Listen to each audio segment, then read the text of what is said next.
ఇవలు ఇద్దరు వెనుకకు చూడ స్వామి కానరాడావే. సవతులు ఇద్దరు పరుగున వెళ్ళి శిలారూపమే చూసెనుగా, శిలారూపమే చూసెనుగా.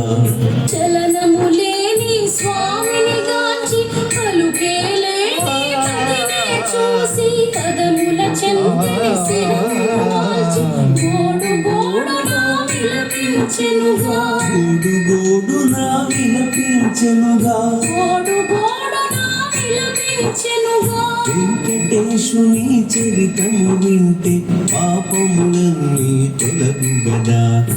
ఏడు కొండలు ఎక్కినంతని మనసే పరవశం గదా.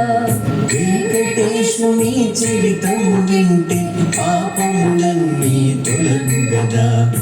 ఏడు కొండలు ఎక్కినంతనే మనసే పరవశముందు గదా.